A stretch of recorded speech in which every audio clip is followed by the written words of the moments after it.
concurseiros! Vamos para mais uma super aula aqui do Enfrente, dentro do nosso bloco de aulas sobre biossegurança. Vamos continuar o nosso estudo sobre os equipamentos de proteção individual. Nós já tivemos uma aula inicial sobre esse tema e agora vamos aqui continuar com mais conteúdos, com dicas cruciais aí para sua aprovação. Se você não assistiu à aula anterior, você pode ir para o nosso site e conferir o nosso curso de enfermagem para concursos, que é o Enfrente os Concursos. Lá no nosso curso você vai encontrar todas as minhas aulas atualizadas, organizadas por módulos para facilitar os seus estudos, além dos slides das aulas e outras referências complementares.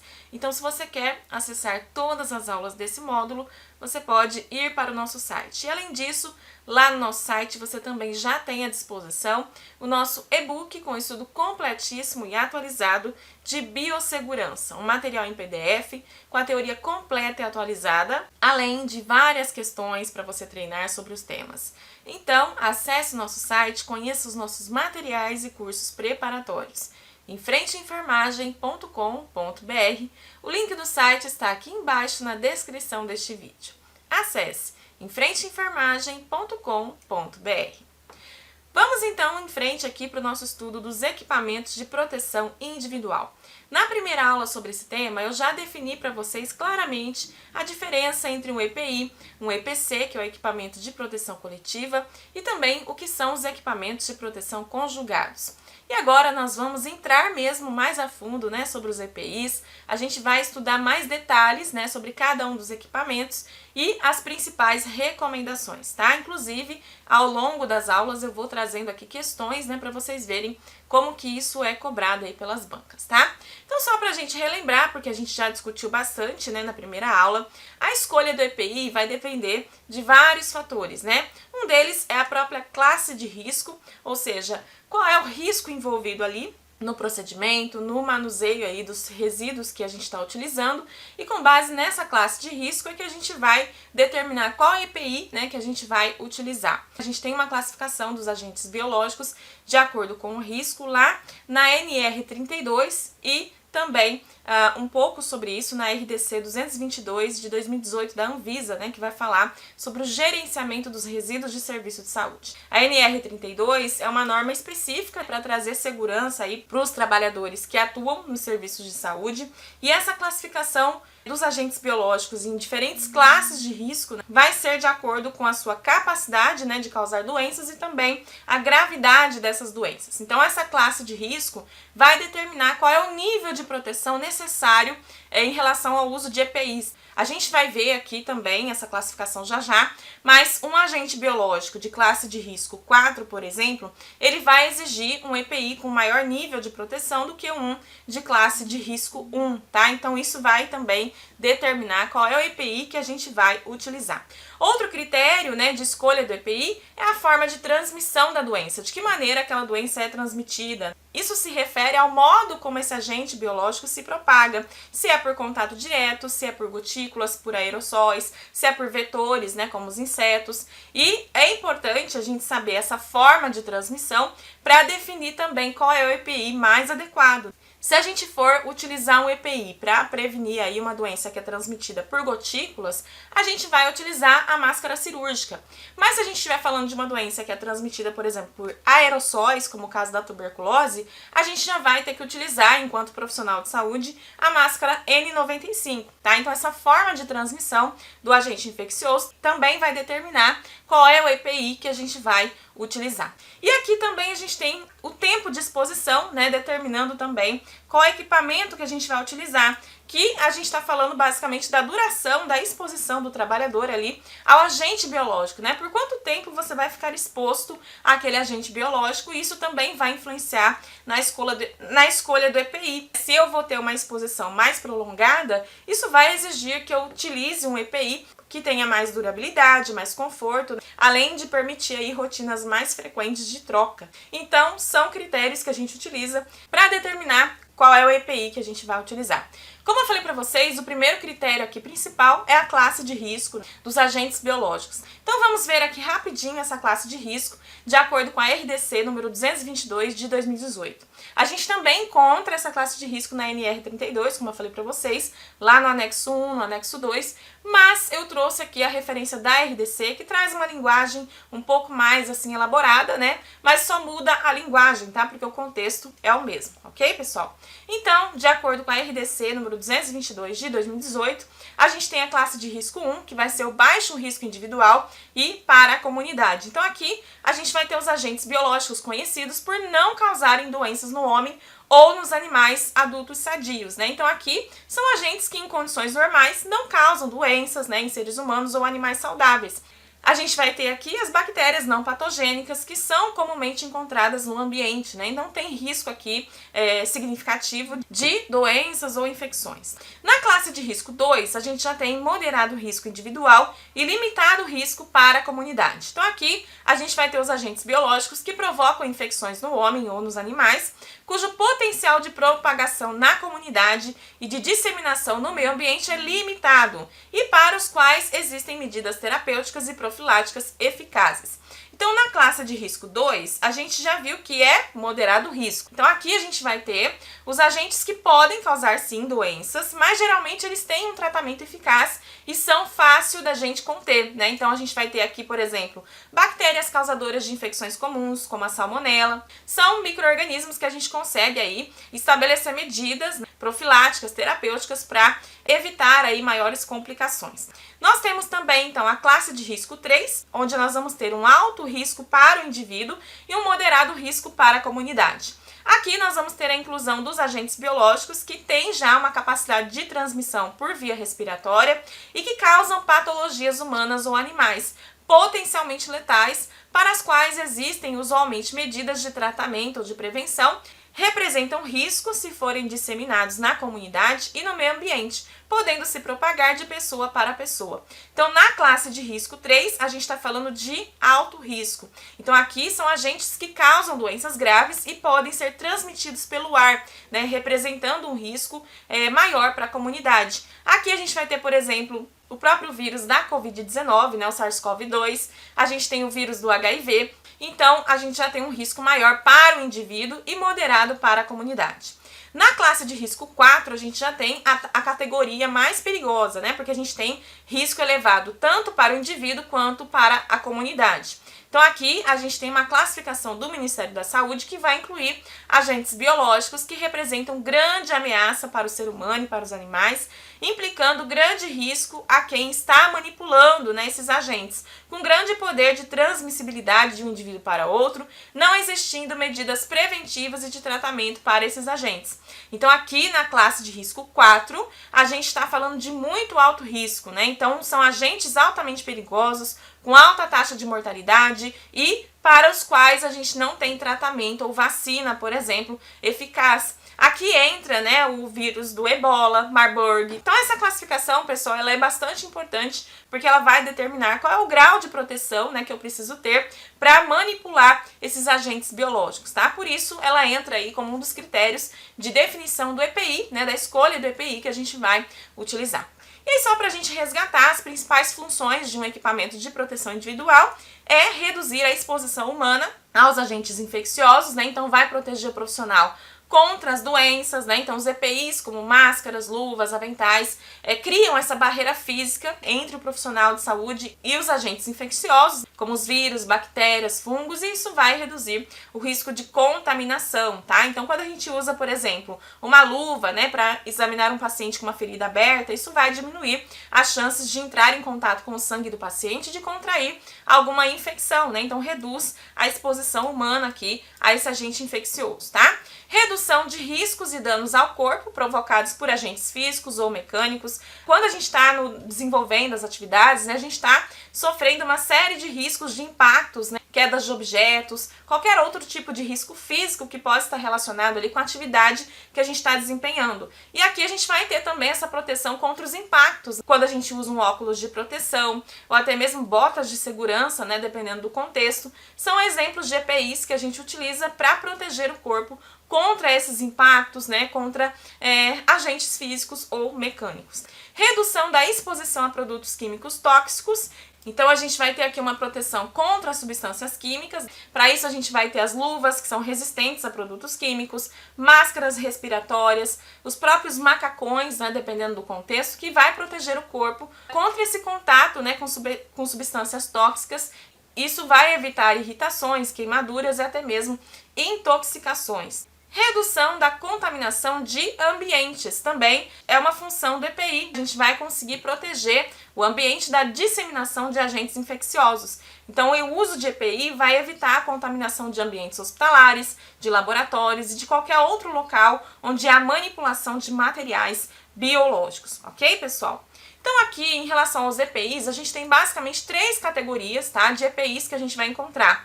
A gente vai ter os EPIs que são utilizados para prevenir riscos físicos, né, que são aqueles mais relacionados aos impactos, como capacetes, protetores auriculares, calçados de segurança. A gente vai ter EPIs aqui que são utilizados para proteger contra as quedas, no caso aí daqueles profissionais que usam cinturões de segurança, redes de proteção. A gente tem EPIs que são para proteger contra radiação, no caso do óculos de proteção especial, aventais de chumbo. A gente tem proteção contra ruídos, a gente vai ter os protetores auriculares, abafadores, proteção contra temperaturas, luvas térmicas, roupas especiais, tanto para altas quanto baixas temperaturas. Então nós temos EPIs que são para prevenção de riscos físicos. A gente tem os EPIs que são para prevenir exposição a produtos químicos tóxicos, EPIs que vão proteger contra substâncias químicas, como as próprias luvas de proteção química, máscaras respiratórias, macacões impermeáveis. E a gente tem os EPIs que são para prevenir a exposição a agentes biológicos. A gente vai ter aqui principalmente as máscaras, luvas, aventais, óculos de proteção, que são aqueles que a gente acaba utilizando mais aí na assistência de enfermagem. Então até aqui a gente apenas revisou um pouquinho dessas finalidades, de como a gente faz a escolha do EPI. Agora a gente vai de fato entrar no estudo desses EPIs com detalhes aí para as principais recomendações. Então aqui, primeiramente falando sobre as luvas, né? As luvas são utilizadas como barreiras dérmicas para reduzir a exposição a sangue, fluidos corpóreos, produtos químicos e outros riscos físicos, mecânicos, elétricos e de radiação. E aí nós temos vários tipos de luvas, né? A gente tem a luva, por exemplo, estéreo, que a gente vai utilizar em procedimentos cirúrgicos, procedimentos estéreis. A luva de procedimentos, né? Que pode ser tanto a de látex quanto a de vinil.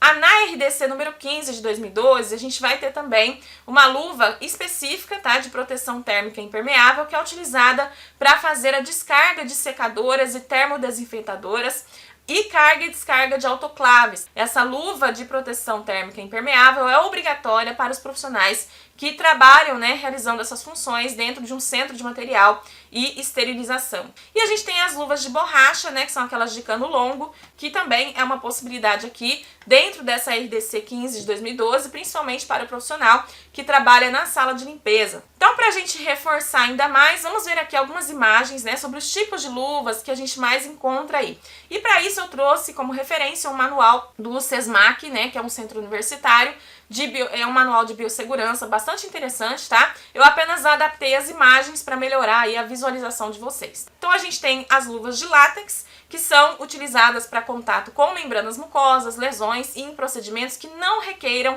o uso de luvas estéreis. Luvas de látex estéreo, que é mais utilizada em procedimentos cirúrgicos. A gente tem toda uma técnica, né, para a colocação dessa luva estéreo, e ela não é só para procedimentos cirúrgicos. A gente tem alguns procedimentos estéreis que a gente também utiliza, como a aspiração, por exemplo. Temos aqui luvas de vinil, que não contém látex, são transparentes e sem amido, por isso antialérgica. Então é aquele tipo de luva que não solta aquele pozinho branco. Luvas de borracha, que são utilizadas para serviços gerais, como processo de limpeza, de instrumentos e descontaminação. Então essas luvas aqui, elas são luvas que podem ser reutilizadas, né? Elas são descontaminadas por imersão em solução de hipoclorito e depois a gente vai lavar, enxaguar e secar para fazer a reutilização. Porém, essa luva de borracha ela vai ser descartada sempre que ela apresentar qualquer evidência de deterioração. Temos também aqui a luva de borracha nitrílica, que são luvas mais resistentes, tá, do que as de borracha, e elas são utilizadas para manuseio de produtos que são corrosivos, né, como ácidos minerais, produtos cáusticos, tá, solventes orgânicos. Então elas têm uma resistência maior do que as luvas de borracha, né, que é essa que eu mostrei para vocês anteriormente aqui em amarelo. A gente tem as luvas de cloreto de vinila, que é a de PVC, que a gente utiliza mais para manuseio de produtos químicos, né, como ácidos, amoníacos, álcools, cetonas e óleos. Prosseguindo, a gente tem também a luva de malha de aço, que tem a proteção aqui contra materiais cortantes, utilizadas em indústria alimentícia, frigoríficos, abatedouros, cozinha industrial, restaurantes e corte de faca. E as luvas de fio de Kevlar tricotado, que são utilizadas para trabalhos aí em altas temperaturas, né? Então manipulação de trabalhos com temperaturas de até 250 graus. E a gente tem também as luvas térmicas de nylon, que são utilizadas para atividades leves, sem contato com objetos molhados, em ambientes de baixa temperatura, até 35 graus. E as luvas de raspa de couro cano longo, que são utilizadas para manipulação de animais, que trazem risco de perfuração por garras, unhas ou bico. Quando a gente fala do tipo de luvas, né, é importante a gente ressaltar que as luvas em si, que a gente utiliza aí na assistência de enfermagem, elas não vão proteger, por exemplo, contra perforocortantes, né, não vai proteger o profissional do risco com esses materiais, mas ela reduz significativamente a exposição ao agente biológico e principalmente ao sangue, tá? Então, estudos comprovam que se o profissional está utilizando a luva, mesmo tendo um acidente com pérfuro cortante, o grau de contato, né, com sangue vai ser muito menor, né, para esse profissional que está utilizando a luva do que aquele que não está. Como eu falei para vocês, a gente tem também questões, né, que cobram EPIs. Então nós temos aqui uma questão que inclusive utilizou como referência esse manual do SESMAC que eu trouxe para vocês. Então vamos analisar aqui essa questão da banca IADES, tá? Com relação aos equipamentos de proteção individual, assinale a alternativa que descreve corretamente as indicações e características das luvas de vinil. Então observe que a banca está sendo bem específica, porque ela quer as características das luvas de vinil, beleza, pessoal? Letra A. Não contém látex e são transparentes e sem amido, por isso são antialérgicas. São indicadas para contato com membranas mucosas ou lesões e para uso em procedimentos que não requeiram o uso de luvas estéreis. Perfeito, tá, pessoal? A luva de vinil é justamente aquela luva que não solta o pozinho. Aqui fala transparentes, mas hoje em dia a gente já tem luvas de vinil coloridas, né? Mas no dia a dia, na prática, aí a gente acaba utilizando a transparente mesmo. E a gente usa principalmente no caso daqueles pacientes ou profissional que tem alergia ao látex, né? Porque a luva de vinil, ela não tem o látex na composição, tá? Então, pessoal, a primeira alternativa que já descreve, né, justamente a luva de vinil, tá? Então esse já é o nosso gabarito, letra A de aprovado. Letra B. Contém látex e são branco-leitosas. São indicadas para contato com membranas mucosas e lesões e para uso em procedimentos que não requeram o uso de luvas estéreis. Aqui já está falando das luvas de látex, né? Que tem na composição látex e elas são branco-leitosas, tá? Letra C. São indicadas para procedimentos estéreis e cirúrgicos. Aqui a gente já tem a palavra-chave, né, gente? Então a gente está falando de luva estéreo. Letra D. São indicadas para serviços gerais, tais como processos de limpeza de instrumentos e descontaminação.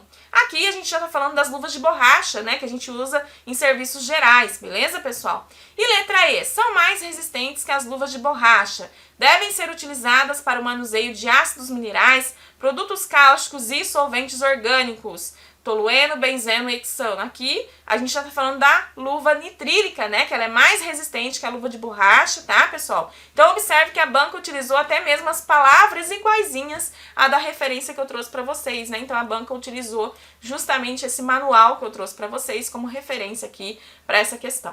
Prosseguindo, pessoal, a gente tem também algumas recomendações em relação ao uso de luvas que é importante da gente revisar. Então as mãos devem estar lavadas antes de calçar as luvas, né? A higienização das mãos é sempre o primeiro passo. O uso das luvas não dispensa a higienização das mãos.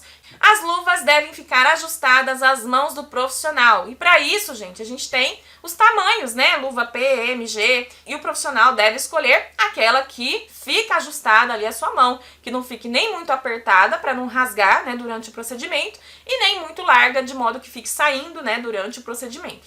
Devem-se retirar joias como anéis, alianças, pulseiras e outros acessórios para o uso das luvas, que são adornos proibidos, evidentemente, lá na NR32, tá?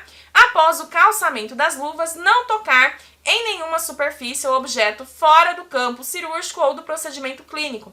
Então, é muito comum, né? Às vezes o profissional coloca a luva e aí depois ele pega numa caneta, pega numa ficha, toca na maçaneta, pega no telefone. Isso não pode acontecer, né? Então, calçou as luvas, já vai fazer o procedimento e não toca mais em superfícies ou outros objetos que não fazem parte ali, né, da atividade que vai ser realizada.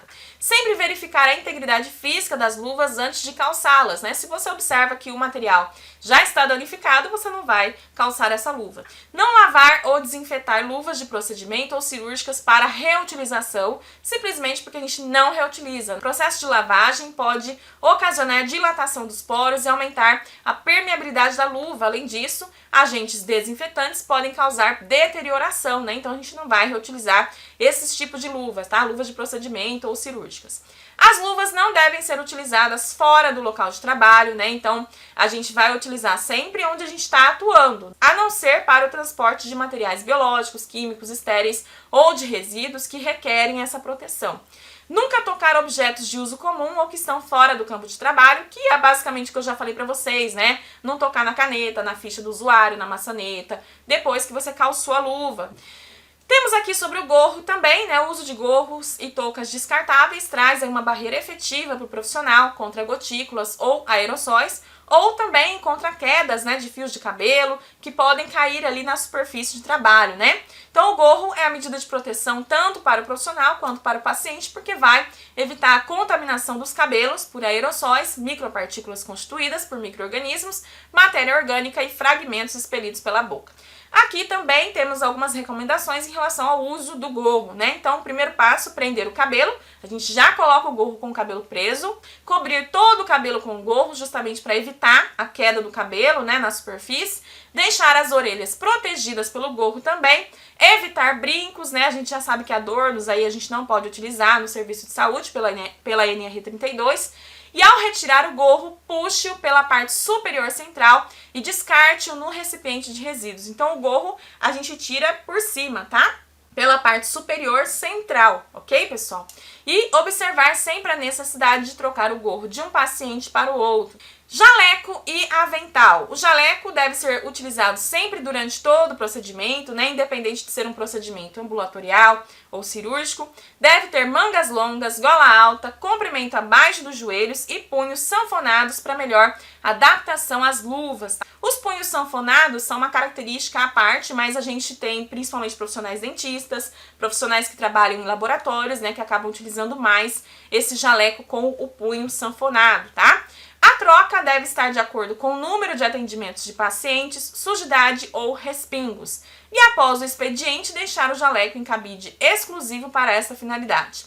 Tanto o jaleco quanto o avental devem ser transportados em sacos plásticos e quando forem encaminhados para lavagem. Então aqui, pessoal, a gente tem também sobre o avental estéreo. Ele é usado durante os eventos cirúrgicos e ele é descartado, né, no hamper do ambiente cirúrgico ou da sala de procedimento. Deve ser confeccionado com abertura para as costas e sem bolsos. Então, quando o profissional vai colocar esse avental estéreo, ele conta com a ajuda de outra pessoa, né, para fechar esse avental na parte de trás, né? No caso aqui a gente tem o circulante, que vai ajudar o membro da equipe cirúrgica, por exemplo, a fechar o avental estéreo, tá? Sua utilização se faz sobre calça e blusões próprios para o ambiente cirúrgico e após lavagem devem ser passados a ferro e submetidos à autoclavação para novo uso, se for o caso. Recomendações: colocar o avental somente na sala clínica ou cirúrgica, lavar as mãos antes de vesti-lo, calçar as luvas após vestir o avental e ajustar o punho sanfonado à luva utilizando técnica correta.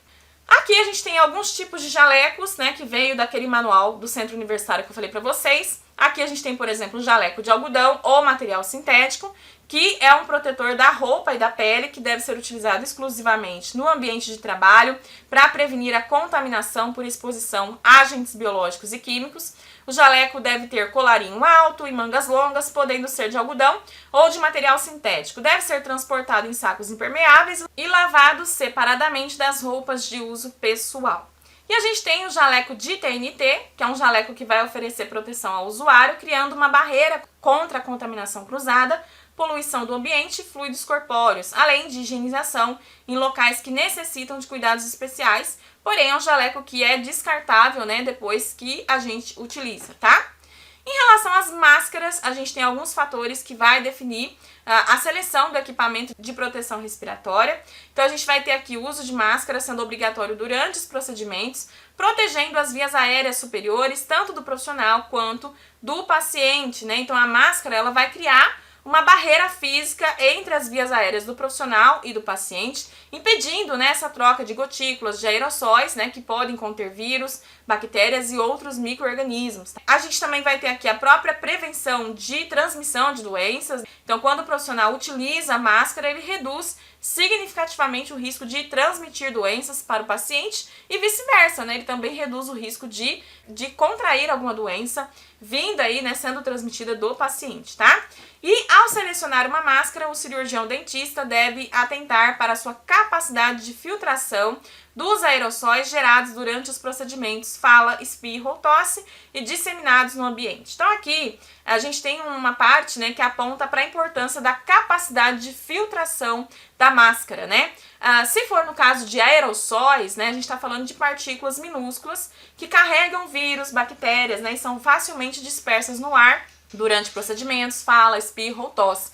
Então, quando a gente vai trabalhar com situações, né, que são transmitidas por aerossóis, a gente já utiliza uma máscara que tem uma proteção maior, como a N95. Então, a gente tem aqui também que olhar essa questão da filtração, né? Então, a máscara ela precisa ser capaz de filtrar esses aerossóis, impedindo que eles entrem em contato com as vias aéreas do profissional e do paciente. Então, quando a gente vai escolher a máscara, a gente vai ver qual é o tipo de procedimento. Então, procedimentos que geram mais aerossóis também exigem uma máscara com uma capacidade maior de filtração. A gente vai considerar também o tipo de agente infeccioso, né? Qual é a natureza desse agente infeccioso, que vai também influenciar na escolha da máscara. A gente vai seguir as próprias normas também, né? A NR32. Em relação às máscaras, a gente tem também recomendações, né? Como solicitar ao comerciante o potencial de filtração referido pelo fabricante. Então é importante a gente ver a capacidade de filtração dessa máscara, justamente para escolher a máscara mais adequada ali para o tipo de procedimento,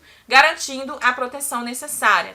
Diminuir a produção de aerossóis e respingos durante os procedimentos, empregando uma sucção efetiva, sugador de alta potência.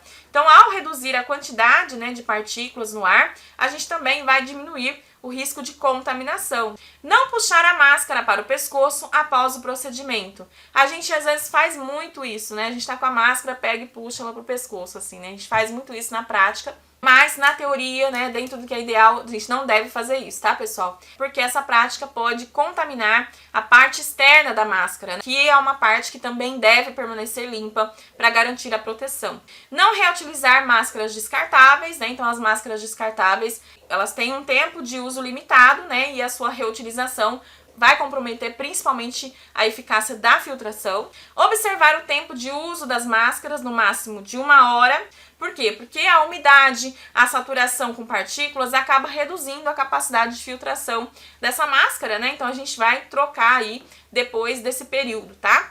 Trocar a máscara sempre que sentir ela umedecida, né? Isso acontece bastante aí conforme a gente vai ficando com o tempo. E essa umidade na máscara pode também facilitar a proliferação de micro-organismos. Não tocar na máscara após a sua colocação. Então, depois que colocou, a gente não toca, porque quando a gente toca na parte externa da máscara, a gente também aumenta o risco de contaminação.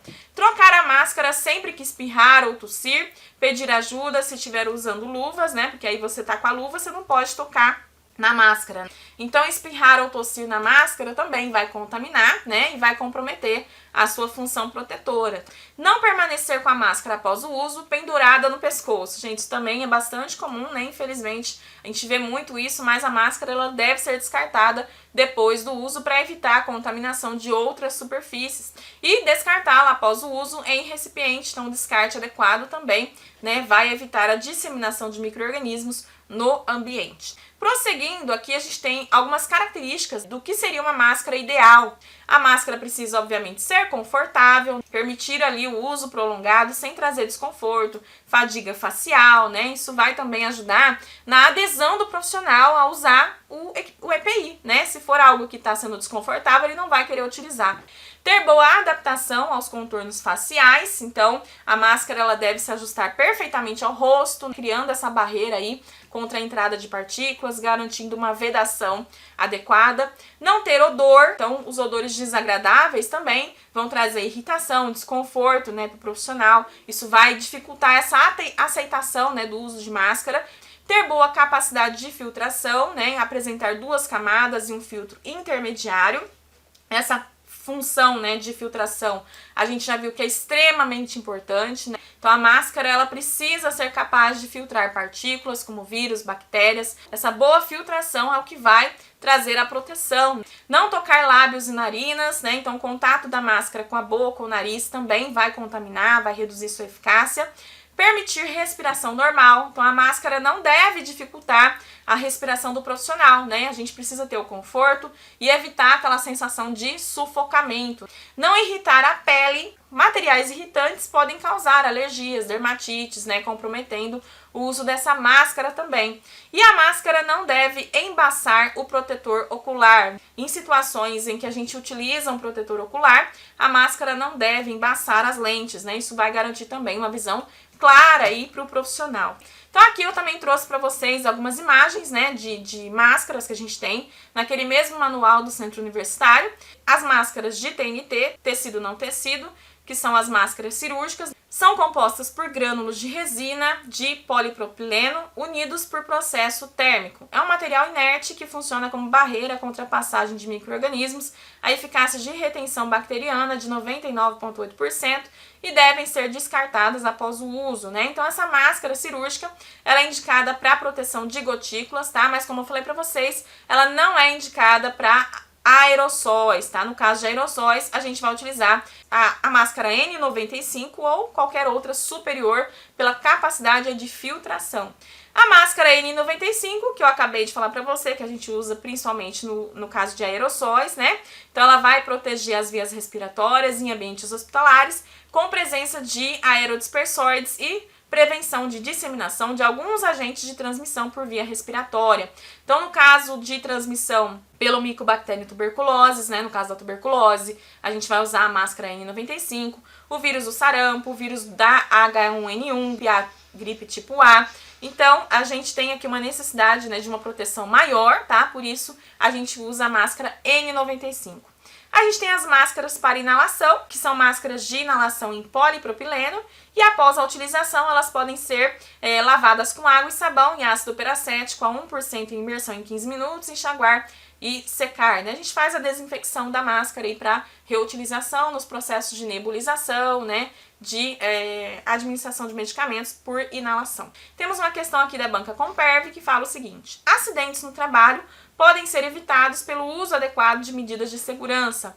Dentre elas está o uso do equipamento de proteção individual e equipamento de proteção coletiva pelos profissionais.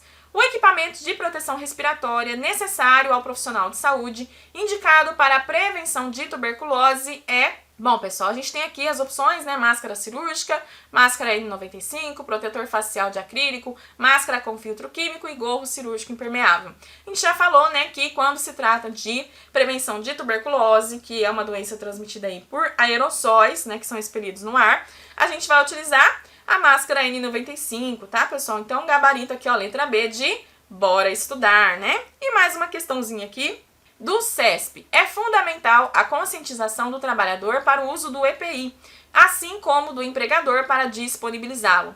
Considerando esse assunto, julgue o item que se segue. A máscara cirúrgica é indicada para proteção contra aerossóis que contenham agentes biológicos.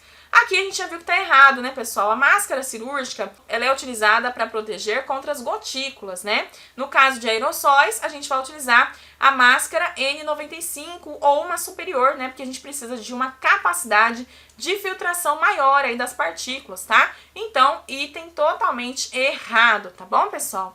Então, pessoal, aqui nós tivemos uma aula super rica em conteúdo, mas a gente ainda vai ter mais uma aula dentro desse bloco, tá, de EPIs, pra gente falar de mais equipamentos aí, trazendo mais dicas pra você, tá? Então, se você não quer perder nenhuma aula, vai pro nosso site, garanta a sua vaga, porque todas as aulas ficam disponíveis lá para os nossos alunos do nosso curso de enfermagem para concursos. Tá? Lembrando também que todo o conteúdo dessa aula está também no nosso e-book de biossegurança, que está disponível para você lá no nosso site, tá? Enfrenteenfermagem.com.br. Este é o site da sua aprovação e é onde você vai conhecer os nossos materiais e cursos, tá bom?